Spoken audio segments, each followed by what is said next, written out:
Um estreante na política, 1 ano e 5 meses praticamente, se contar o período de transição, 1 ano e 7 meses de Carlos Moisés da Silva à frente do governo de Santa Catarina. O senhor não esperava que uma pandemia estivesse no meio do caminho depois de um ano exitoso. 2019 foi um ano bom para Santa Catarina. E agora, governador, fazer o quê nessa situação que já pressupõe recuperação, principalmente econômica, do Estado? Bem, eu acredito, Roberto, e agradeço a oportunidade de estarmos conversando aqui. É muito importante conversar com os catarinenses e penso que estou num lugar que eu não imaginava no ano de 2020, porque era um ano de muitas entregas e a gente está fazendo essas entregas, mas um pouco disso acaba sendo, fica um pouco obscuro por conta das pessoas em reclusão, em casa, etc. E a gente percebe claramente que, como medida adotada na hora certa, no momento certo, nós hoje podemos olhar para o futuro, olhar para frente e dizer, fazer o quê? Retomar a economia, retomar a esperança, retomar a segurança das pessoas. Em nenhum momento nós espalhamos pânico em todas as decisões do governo. Tão logo nós fizemos aqui o fechamento do Estado, 2, 3 semanas depois já estávamos estudando a abertura segura dos nossos comércios, das nossas atividades. E contra números e contra fatos não há nenhum argumento. Basta olhar Santa Catarina hoje e perceber que nós tivemos a melhor gestão do Brasil no que diz respeito ao enfrentamento da Covid-19, do coronavírus. Então, eu tinha que estar nesse lugar, nesse momento, eu tenho muita fé, eu acredito que esse lugar estava reservado para mim nesse momento. No primeiro momento a gente não entendia o porquê, por que isso estava acontecendo, mas eu penso que o resultado hoje mostra claramente que a nossa participação, e talvez se fosse um político, digamos assim, né? Como você bem colocou, estreando na política, se fosse um político que tivesse muito receio de tomar decisões duras e firmes, nós não estaríamos hoje colhendo o resultado que nós estamos colhendo em Santa Catarina. Até que a gente vai falar de isolamento, nós temos uma situação única aqui. Eu e o senhor estamos sem máscara para melhorar a nossa comunicação. Mas nos bastidores, nós estamos mostrando aí, os nossos colegas, tanto o secretário de Comunicação do Estado, Gonçalo Chalier Pereira, o Isaías Prazeres e o Léo Santos, nós somos uma equipe que está protegida e seguindo rigorosamente aqueles padrões definidos pela Organização Mundial da Saúde e também pela Secretaria Estadual da Saúde. E eu lhe pergunto, por que até hoje tem pessoas que questionam o que foi adotado em Santa Catarina como uma solução de isolamento, quando não se falava no confinamento ou no lockdown, Santa Catarina tomou a dianteira disso e hoje colhe os frutos. Qual é o recado para essas pessoas que ainda não absorveram o lado bom destas medidas que foram adotadas? Algumas pessoas nunca vão entender, isso é fato, mas o povo catarinense é um povo muito educado e o sucesso que nós conseguimos na gestão dessa crise teve absolutamente a participação integral da população catarinense. E esse engajamento da população que nos assiste hoje é que fez com que os resultados fossem assim positivos.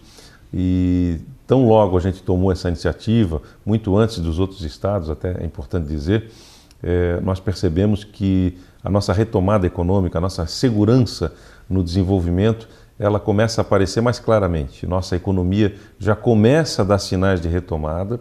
Veja, nós estamos ainda, eu costumo dizer que nós não enfrentamos o alto, o pico da crise, mas nós já estamos aí de forma segura. E a previsão para esse pico da crise? A gente imagina que no próximo, até julho, a gente deva entrar num platô. É claro que isso tem influência do clima, das temperaturas, como será o nosso inverno, a manutenção do comportamento das pessoas e por isso a importância da participação de cada pessoa nesse enfrentamento.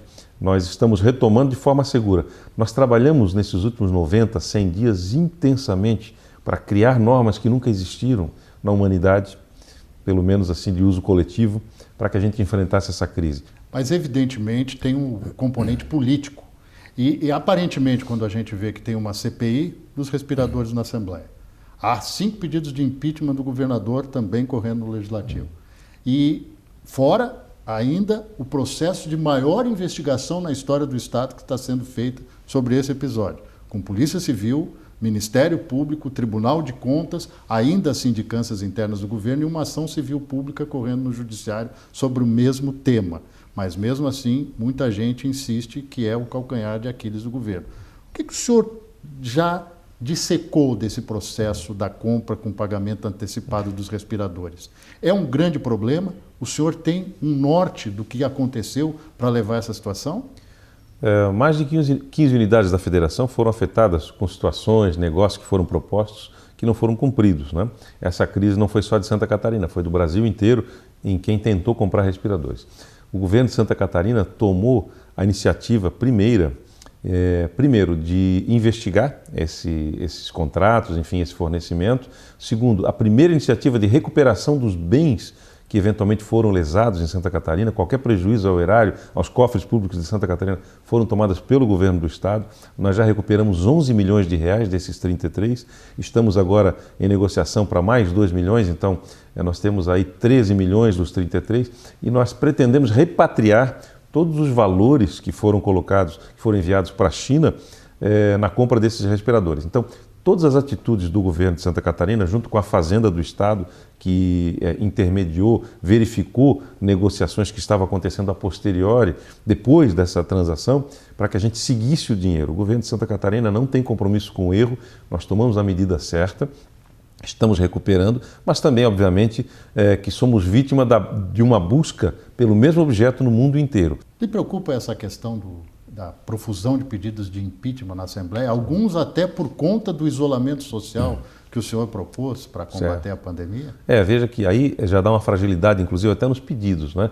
Você nota que há fragilidade jurídica, fundamentação legal, fundamentação lógica, não há fundamentação lógica nos pedidos, e são todos pedidos que não tem ato do governador envolvido. Então, diretamente, aqueles que querem gerar responsabilidade jurídica, enfim, ou aqueles atos, inclusive, que eram atos que o governador deveria ter tomado, aqueles que não tomaram hoje estão pagando um preço alto.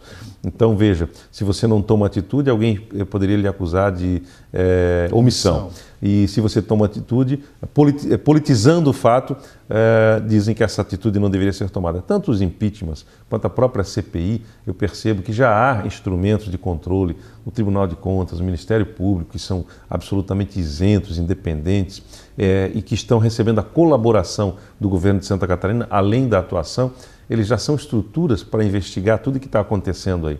Então eu percebo que nós não podemos politizar, não vejo avanço, não vejo nesses atos, nem nos processos de impeachment, que, aliás, a própria Assembleia Legislativa, através do seu presidente, já tem demonstrado, já tem feito falas, né, dizendo que não prospera esse assunto ali na Assembleia Legislativa, além de não haver ambiente político, clima político, né, dentro do Estado de Santa Catarina para isso, não há uma fundamentação razoável. Então, eu penso que a gente tem que fugir desse debate político, desses assuntos, e trazer para o trabalho. Como o senhor responde à crítica de que os sistemas, as amarras dentro do governo de controle falharam na hora de identificar uma compra, um pagamento antecipado, que não havia garantia de entrega do produto? Talvez a questão, por último, que você levantou, que é a garantia, seja o fato mais relevante. Nós sempre compramos com um pagamento posterior, né? Você recebe a nota, enfim. Mas quando esse assunto veio à tona, nós começamos a procurar a própria Fazenda para entender o que aconteceu. E a Fazenda sempre nos indicava o seguinte: olha, essas compras são comuns desde que haja garantia. Então talvez tenha sido a falta de garantia o que motivou nós estarmos hoje agora tentando repatriar os valores, enfim. Mas no momento de pandemia, isso aconteceu de forma que alguém provavelmente perdeu, num momento exato, o controle dessa ação, né, providencial, digamos assim, porque todos os estados estavam fazendo isso, enfim, repetiram o comportamento. Não cabe ao governo agora indicar o culpado, porque as pessoas estão sendo investigadas, os processos administrativos que foram elaborados estão sendo também investigados em sindicâncias internas, para que a gente possa apresentar à sociedade catarinense um resultado final. Eu penso que nós temos que olhar esse momento agora, não pode ser politizado esse fato. E a relevância que se deu a esse fato, apesar de eu entender que o valor é relevante, que o Estado tem que ser de fato ressarcido desses valores, a relevância política que se deu e midiática que se deu a esse fato, ela politizou o momento. E o nosso momento hoje é de salvar as vidas, de retomar a economia, de gerar esperança. As pessoas estão muito preocupadas com o futuro. O que será? Se vai manter o emprego? Como será a criança na escola? Se ela vai voltar, se não vai voltar? Esse é o papel do governo. As pessoas acreditam em Santa Catarina. Elas sabem que aqui é um território seguro, que o governo é honesto, que as empresas podem vir se instalar aqui, que serão bem recebidas e terão um tratamento republicano. O senhor, nessa trajetória, no enfrentamento da pandemia e com essa crise gerada pelos respiradores, perdeu 2 assessores. O secretário da Saúde, Elton Zeferino, e o ex-secretário da Casa Civil, Douglas Borba. Um companheiro de campanha, Douglas Borba, e o Elton Zeferino, um companheiro de farda, companheiro de corporação. Foi muito difícil assimilar essa necessidade deles saírem do governo?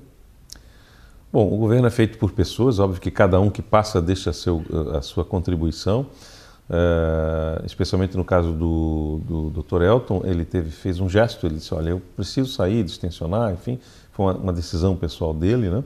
E obviamente que ele deixou aí as contribuições que teve até o momento, não só ele, como a equipe toda da saúde, que lá continua fazendo esse trabalho no enfrentamento dessa crise. Eu acho que é extremamente relevante destacar isso, né? Hoje nós tomamos as atitudes que tomamos, temos os resultados que tomamos também em função da participação do secretário Elton, né? De trazer para o governador no momento certo, na hora certa, dizer, olha, governador, é preciso parar o Estado, o senhor tem que tomar essa decisão.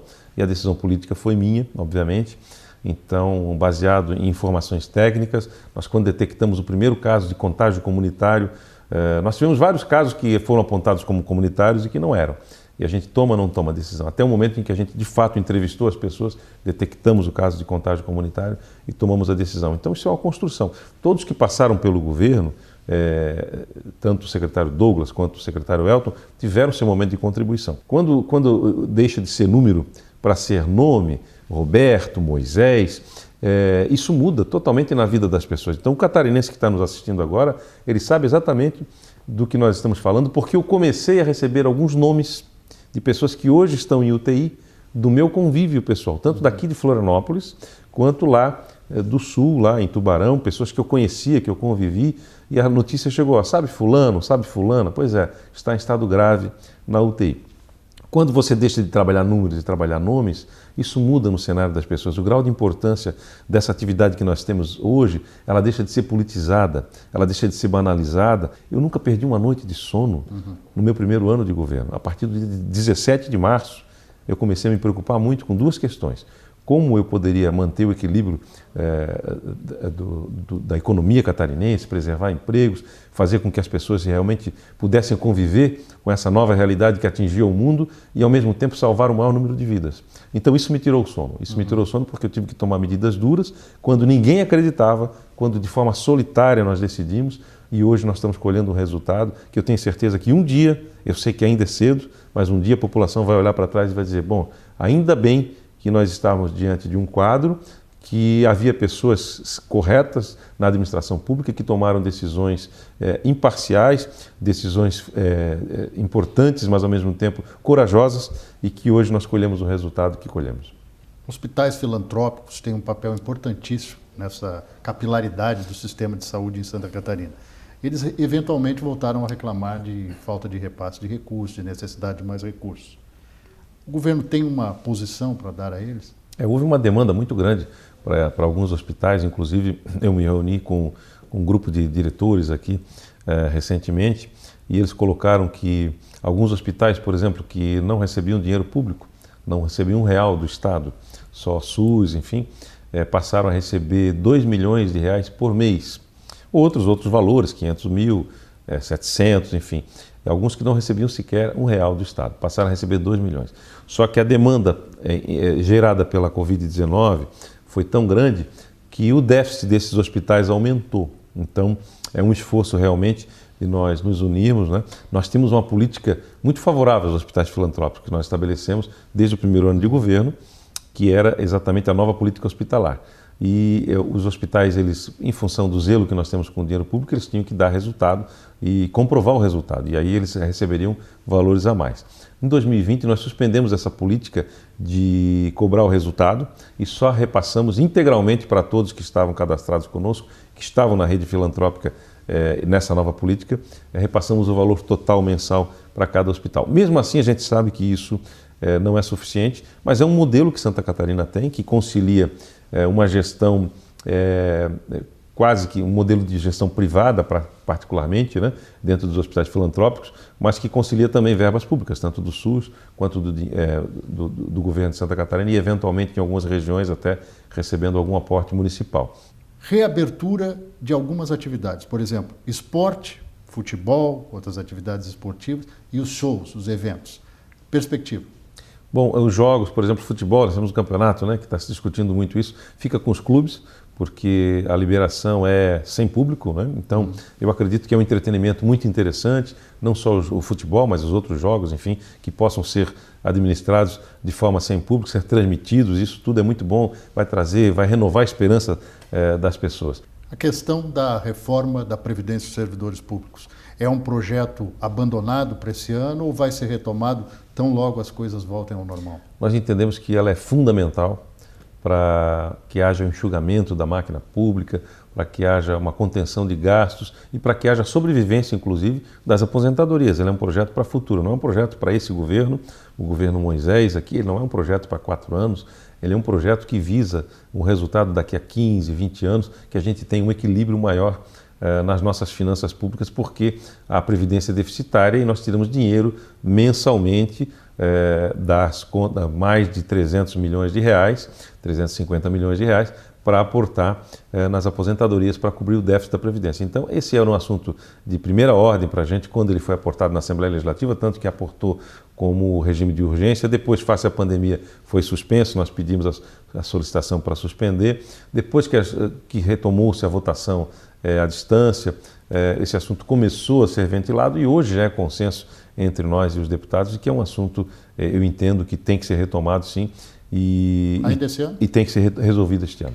Novas linhas de crédito para micro, pequenos empresários que foram os mais duramente atingidos pela pandemia. Nós temos um grande projeto envolvendo todos os poderes e houve aceitação, já conversei com todos os chefes de poderes, Ministério Público de Santa Catarina, o Tribunal de Justiça de Santa Catarina, o Tribunal de Contas, a Assembleia Legislativa, enfim, e o Governo do Estado, de nós nos unirmos para criarmos realmente uma linha de crédito com apoio, inclusive com fundo de aval, com cooperação de todos esses poderes, porque demonstra claramente que eles estão realmente preocupados. Cada chefe, um dos debates muito comuns entre nós, enquanto nos reunimos, enquanto chefes de poderes, dirigentes de órgãos de controle, é exatamente a retomada. Qual o plano que nós podemos fazer enquanto, não governo do Estado, mas enquanto Estado, o Estado de Santa Catarina, com todos os seus poderes e órgãos. E houve essa sensibilidade de todos os chefes de poderes, enfim, para que nós nos unamos para criar um grande plano de financiamento, de entrega de capital, de injeção de dinheiro na praça, para que a gente não só mantenha os empregos que existem, mas incentive aquele empreendedor que tem empreendedorismo no sangue, que gosta de negócios, de que muitas vezes, em havendo inviabilidade dele continuar o seu negócio, que ele possa retomar crédito e recomeçar, se reinventar num novo ramo de atividade, numa nova oportunidade que surja. Então, o governo está preocupado com isso, sim, e não quer fazer isso sozinho. Nós queremos envolver todos os poderes, porque detectamos que essa é uma preocupação comum entre os poderes e a receptividade é muito boa. Em breve nós teremos notícias boas para os catarinenses. Na balança, no peso do que a sociedade tem dito e falado do seu governo, há 2 pensamentos absolutamente conflitantes. O seu, da sua administração, que tem feito questões propositivas, tem melhorado, inclusive, a partir da pandemia, a situação do Estado, e, de um lado, tem o mais pessimista que diz que o seu governo acabou, que o seu governo não vai para lugar nenhum, que é um governo de conflitos. Quem é que tem razão, ou qual é a sua mensagem para tentar equilibrar um pouco esta visão? A visão mais otimista e a mais pessimista. Eu percebo que quando a gente vai à rua, que conversa com as pessoas, né, o catarinense ele tem muita esperança, ainda tem esperança, acredita no governo. Isso é o que a gente sente no dia a dia, acredita no governador também. Percebo que nenhuma atitude antipática vai gerar um sentimento bom nas pessoas, mas são atitudes necessárias que tivemos que tomar. Essas atitudes elas foram firmes, no momento certo, na hora certa. Eu penso que são fases que o governo passa. A liderança ela só mostra o seu valor nos momentos de crise. Na crise é que a liderança ela é demonstrada para as pessoas, a firmeza de propósito, a firmeza de caráter, a firmeza de decisões. Então nós temos certeza de que tudo que nós fizemos pelos catarinenses até hoje foram decisões as mais acertadas. Num futuro muito breve, as pessoas já estamos colhendo resultados. Alguns, talvez essa ala do peso mais negativo ainda não conseguiu ver, não conseguiu enxergar, porque tem medos, tem frustrações, tem medo, tem receio com o futuro, mas essas pessoas logo vão ver que o resultado do nosso estado, que foi considerado pelo ranking dos estados agora, por institutos, por organizações credenciadas, foi considerado a melhor gestão do enfrentamento ao coronavírus, por exemplo, à Covid-19, essa pandemia. É o melhor estado brasileiro hoje em termos de gestão e isso vai se refletir na esperança das pessoas, porque a retomada da economia assim virá, as finanças do estado logo se recomporão e a gente poderá retomar aqueles projetos prioritários que nós prometemos, que nós queríamos colocar como prioridade, mas que por conta da queda de arrecadação não foi possível nesse período agora, mas acreditamos que a esperança que vem com o fruto e com o resultado do trabalho que nós fizemos até aqui e que não deixou, na verdade, nenhum governo tranquilo, né? No mundo, né? Na Europa, na Ásia, na América do Norte, todos os governos deram uma balançada no enfrentamento a essa crise. Nós entendemos que tudo que nós fizemos aqui, os resultados serão tão positivos que em breve as pessoas, essa ala que está um pouco perdida, que está um pouco desesperançosa, vai retomar a esperança e vai entender que o que nós fizemos em Santa Catarina foi o melhor para o povo catarinense. Governador, muito obrigado pela sua participação com a gente. Obrigado pela oportunidade. Nós voltamos com você, Rodrigo Cardoso.